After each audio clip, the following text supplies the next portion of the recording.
go. All right, guys, check it out.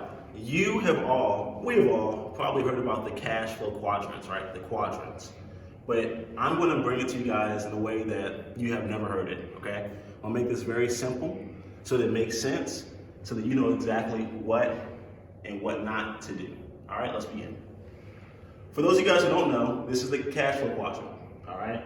It goes E, S, B, I. Let's start off with what they mean. E is for employee, S is for sole proprietor, B is meant for big business, and then I is for investor, okay?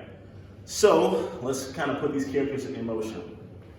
E could be you, your mom, your granny, your uncle working for John Deere or whoever else. S could be that small business owner, normally like an accountant, a digital marketer who's a solo, okay? Basically someone who either has few employees or no employees at all. B is for bigger businesses. This is you think about like the Facebooks of the world, Amazon, Coca-Cola, et cetera, normally publicly traded companies mainly. And then I is actually for the investors, okay? So this is how this whole thing works. In this part, we're gonna talk about just two things, okay? Two things. Those two things are gonna be leverage and tax liability. And on the next part, you're gonna have to figure out, you'll have to listen for the next few things, okay? Let's start off with leverage. Believe it or not, leverage helps disassociate or take away someone's risk, okay?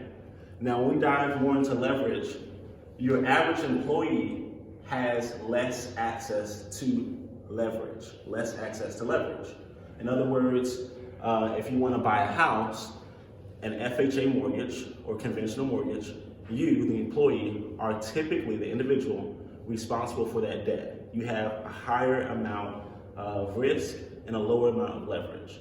You're going to have to be leveraged based on your individual income. Hope that makes sense. Now, small business owner, they're leveraged still on their individual income.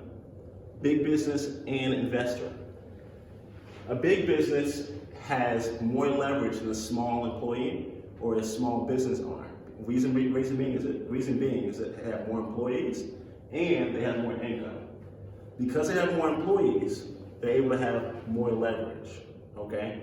More employees equals more leverage. More employees equals more leverage. And then the greatest amount of leverage is actually the investors. Investors get to have all of the leverage with no risk, okay? All the leverage with no risk. Let's think about this for a quick second. When you read in the news that a company files bankruptcy, right? Matter of fact, let's go any further.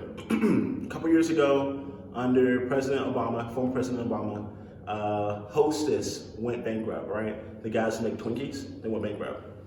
Remember, they had a huge bailout. They had a large production office in Chicago where they made just tons of Twinkies, and they were going to cut all their employees, okay? So as leverage, the business was going to cut their employees. What ended up happening? Well, the government bailed them out, and the big business guys, the CEOs, the executives, they all receive bonuses to leave or vacate their seats. So basically, they got fired, but they had like a $2, $3, $4 million bonus to get fired. If that makes any sense. The investors actually took all the proceeds, okay? So that's what we're talking about when we say leverage. The investors took all the proceeds, leverage, boom. Number two, tax liability. The reason that a bigger business has more leverage, one of the reasons is because they have more employees.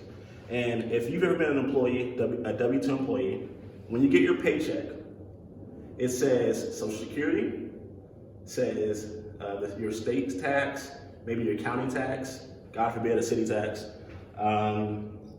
Social Security, all these other things, right? Well, these taxes equate to somewhere between 30 to 40% on average, all right? And you also get something that there is called tax withholdings, Who gets to hold that money?